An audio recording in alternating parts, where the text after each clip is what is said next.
Qual a diferença das imagens dos santos e dos ídolos do Antigo Testamento? É o uso. O culto de Maria não é idolatria, porque ela não é deusa. Quem fala que Maria é deusa é um idólatra. Quem idolatra qualquer imagem de Nossa Senhora é idolatria, ela não é deusa, ela é mãe de Deus. Ai, padre, quebrou uma imagem, o que eu faço com a imagem? Quer dizer, é porque a pessoa coloca na materialidade uma santidade. Pois é, a questão da idolatria... Maria, os santos, né? Eu acredito, isso é assim, falando, eu acredito que é uma questão de ignorância.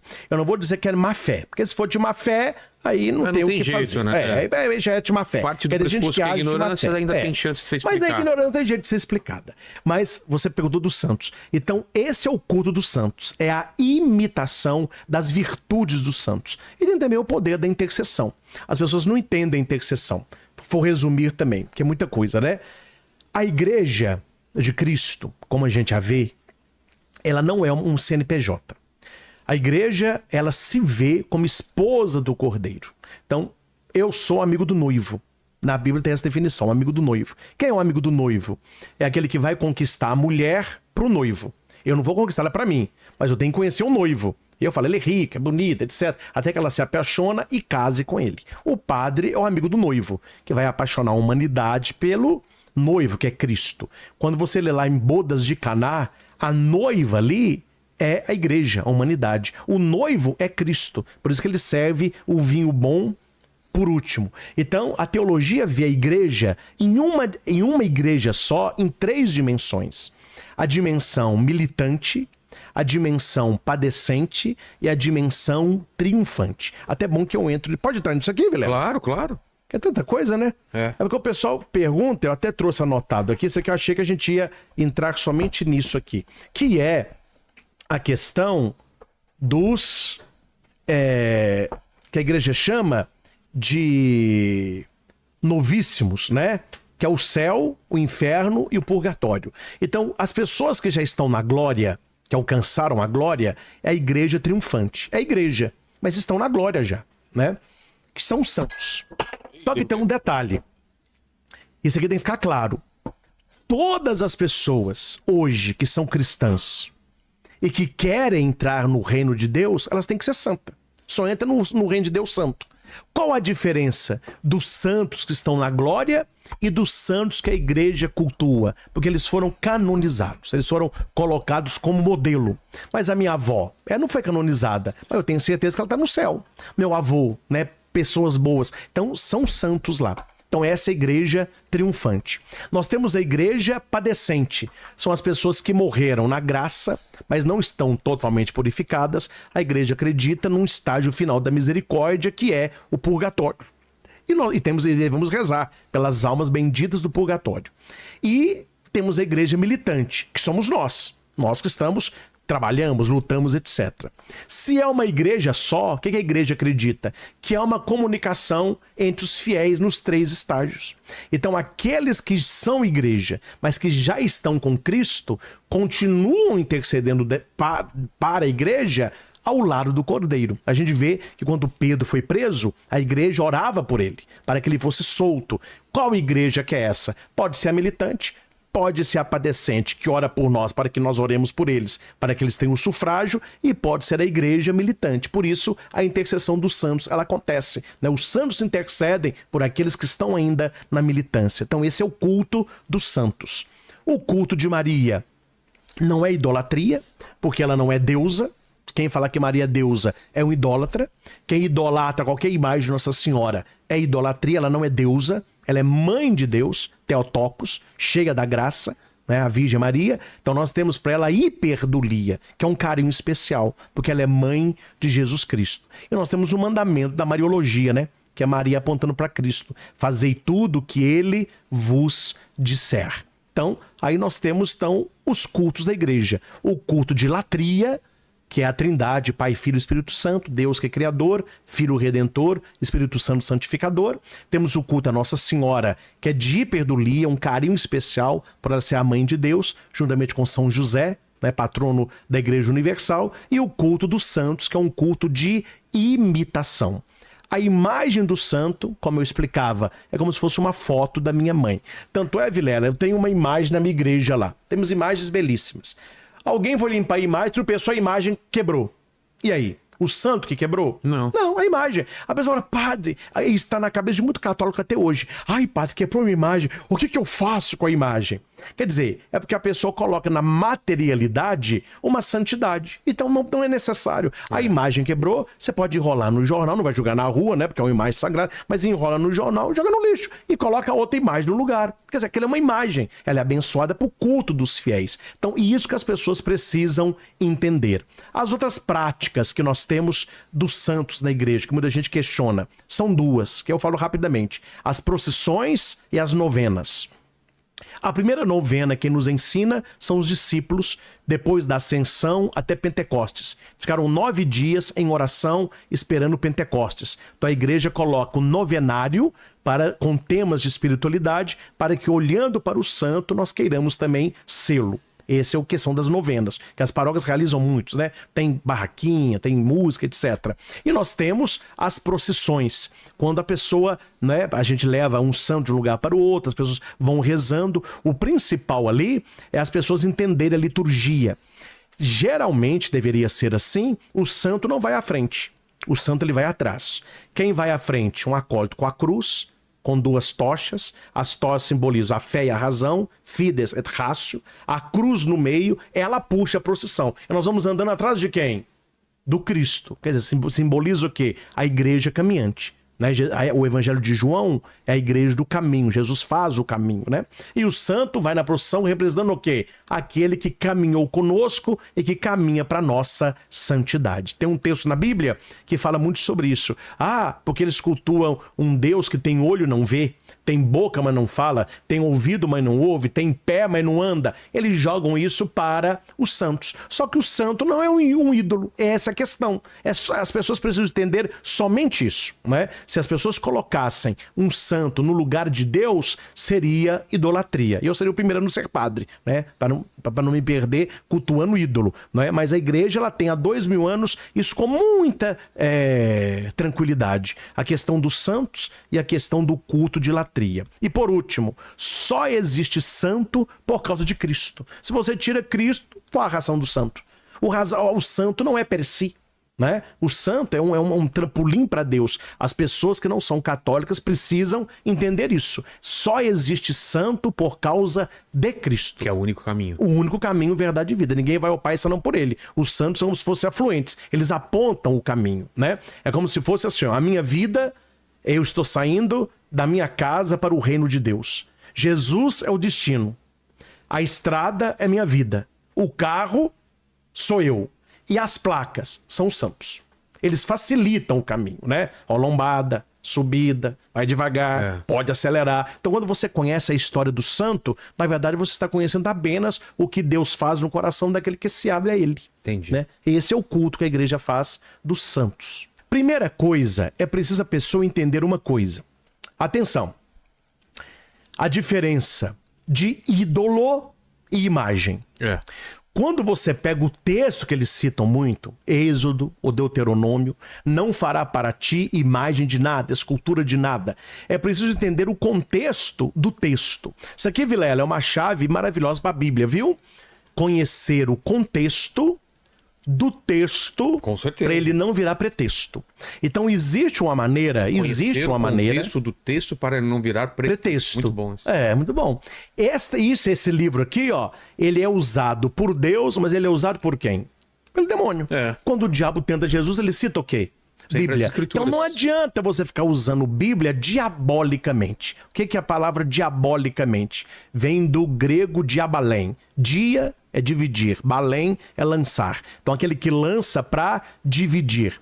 Há muitas pessoas que citam a Bíblia, tem muita gente boa intencionada, mas tem gente que cita a Bíblia para dividir. Ela não está interessada em aprender, ela quer agredir. Então qual é o contexto deste texto que não pode fazer imagem? É o povo escravo no Egito, e o Egito ele era politeísta, tinha Deus para tudo. Por isso que o povo ficou andando 40 anos no deserto, sendo que aquele caminho podia ter durado um ano e meio. Por que eles ficaram 40 anos ali? Se você ler Bíblia, você vai saber. Deus estava gerando um novo povo, porque em 40 anos muita gente morreu e muita gente nasceu, e essa geração nova entraria na terra prometida que Deus tinha prometido. Por isso, Deus dá promessa, terra prometida. E qual era o ídolo que a Bíblia proíbe fazer? Os ídolos do Egito. Porque as pessoas cresceram ali. Então, tirar o povo do Egito foi fácil. Mas tirar o Egito do povo demorou 40 anos. E por que quando Moisés ele sobe para pegar as tábuas da lei, as pessoas fizeram um bezerro de ouro? Porque as pessoas elas querem tocar. O ser humano é assim. A gente não é uma coisa negativa, mas o ser humano ele é muito da materialidade, não é? Igual você ama alguém, o que você dá? Uma rosa. A rosa não é amor, mas a pessoa ela quer a rosa. É um símbolo, né? Você dá um chocolate em forma de coração. O ser humano gosta de materialidade. Então eles fizeram o bezerro de ouro. Moisés quebra as tábuas, quebra o bezerro e fala com Deus. Olha, eles quebraram a sua aliança, mas tem paciência, o povo é de dura cerviz, etc. Então aí é um ídolo. O ídolo ele deve ser destruído. Mas a minha pergunta é, Vilela, você acha que Deus pode ter duas palavras? Como assim? Sim e não ao mesmo tempo? Ah, não. Não. Deus, ele é verdade. Se é proibido fazer imagem, por que Deus mandou fazer imagem? Então. Mas quando que Deus mandou fazer imagem, padre? Eu vou citar 2 textos apenas. No deserto, né? Os querubins no templo de Salomão e antes disso, a serpente do deserto, com uma imagem de bronze. Falou, faça uma imagem de bronze. Quem for picado, olhe para a imagem, será curado. Quando vai fazer a arca da aliança de Josué, Deus vai dizer, faça 2 querubins com as asas para o meio, eu vou aparecer no meio deles. Então, aqui é a imagem. Então, a minha pergunta é, por que Deus proíbe fazer imagem e por que Deus manda fazer imagem? Então, você está entendendo que a questão não é a imagem em si. A questão é se aquela imagem é um ídolo. O ídolo, ele deve ser destruído. O ídolo é um substituto ou alguma coisa? É alguém que se coloca no lugar de Deus. Nós temos aqui, foi até boa pergunta, os pecados contra o primeiro mandamento. Está no Catecismo, no 2087. O primeiro mandamento é amarás o Senhor teu Deus de todo o coração, todo o entendimento. Aqui nós temos qual é o pecado contra o primeiro mandamento. Nós temos pecado contra a fé, contra a esperança e contra a caridade. Isso aqui é até bom. Daqui a pouco a gente pode conversar sobre isso, que é muito interessante. As pessoas não sabem. O pior pecado é contra o Espírito Santo, não é? É que não tem perdão. Que não tem perdão. Se quiser, depois eu explico qual é o pecado que é esse. Esse é muito bom. Mas um dos pecados contra o primeiro mandamento é a idolatria. O que é idolatria? Você colocar alguma coisa no lugar de Deus. A igreja, ela ensina sempre que esse foi um pecado e não pode ser cometido. Nada pode ser colocado no lugar de Deus, porque se torna um ídolo. Quando não é um ídolo, Deus mesmo mandou fazer. Agora que vem, Vilela, me entenda bem. Onde que eu pego aí que está a maldade? Porque aí pode ser uma maldade. Quando a pessoa ela pega um texto do Antigo Testamento que fala sobre os deuses do Egito ou da Babilônia, daqueles povos pagãos, e eles jogam isso para o cristianismo, para as imagens dos santos. Sendo que uma coisa não está falando o texto não fala de santo. Ele está falando dos ídolos do Egito. Quando você estuda a história da igreja, nós vemos, por exemplo, antes de entrar na história da igreja, que no cântico de Jesus de Efésios vai dizer que Jesus é a imagem do Deus invisível. Cuidado com isso, porque você não pode ter imagem. Como que Jesus se tornou a face de Deus? Ele é a imagem de Deus. Quando eles perguntam, Jesus, mostra-nos o Pai. Ele vai dizer, quem me vê, vê o Pai. O que Jesus é? A Bíblia diz, ele é a imagem do Pai. O que a igreja é? A imagem de Cristo, um sacramento, um sinal sensível, né? Os 7 sacramentos da igreja, né? A Eucaristia, tirando a Eucaristia, que é presença real, Os outros são imagens daquilo que a gente faz. Exemplo, a gente batiza a criança na água. A criança se torna filha de Deus. A água é um símbolo do Espírito Santo, mas a água não é o Espírito Santo. Você passa o óleo imprime caráter. Espírito Santo, catecúmeno, crisma, unção, mas eu não posso falar que aquele óleo é o Espírito Santo. Ele é um símbolo do Espírito Santo. A aliança conjugal que o marido e a mulher usam no dedo é uma imagem. Imagem de quê? Do amor conjugal. Aliança não é amor nenhum, mas é uma imagem. Quando a igreja ela começa a sua caminhada pós-pascal na tumba de São Calixto em Roma, do século I, nós temos duas pinturas, as mais antigas do cristianismo, que são pinturas de santos. A primeira é Jesus, o Bom Pastor, não sei se você já viu, é do século I. Ah lá a imagem da arca, né? Ah, está aí, ó. Reconstituição, né? É. Do que poderia ser, né? A imagem dos querubins, né? Isso aí é a reconstituição, muito bonita, olha lá. Legal, né? Mandou. Se você procurar aí, você acha imagem de Jesus, Bom Pastor, século I. Você vai ver aí uma pintura. Tá. É um jovem com uma ovelhinha no ombro. O que esta pintura é? É uma retratação de Cristo. Então veja, no século I, eles já tinham esta noção que eles podiam, numa pintura, representar Jesus sem ser idolatria. Outra pintura antiguíssima, que é também das catacumbas de São Calixto, que denota a Assunção de Nossa Senhora. É uma mulher com os braços para o alto, né, com um véu e anjos nos pés. Essa é pintura do século I, né? Tá lá no início do cristianismo. Depois vai aparecer no século III algumas pequenas imagens de Jesus Bom Pastor. Depois, quando começou a veneração dos santos, aí vieram as imagens dos santos. Agora que vem a resposta da pergunta. Então veja aí, filha, no século I, uma das os primeiras cristãos representações já representavam o Cristo com pintura. Entendi. Porque naquela época não podia representar nada, nem de pintura e nem de imagem, por causa do Egito. Veja que no cristianismo eles já começaram com a chamada arte sacra, né? Olha. Então a imagem, ela está em qual âmbito? No culto de dulia. O que é dulia? Imitação e intercessão. Isso é bom falar isso, viu? Tem muito católico que precisa refletir um pouquinho sobre isso. O culto dos santos não é, em primeiro lugar, você ficar pedindo coisa para santo. Ah, me dá aquilo. Pode fazer isso? Pode. Quem é amigo de Deus na terra é amigo de Deus no céu. Mas o culto primordial do santo, se eu bato na tecla onde eu vou, é você conhecer a história do santo e imitá-lo nas virtudes. Eu sou dia 14 de agosto, eu nasci.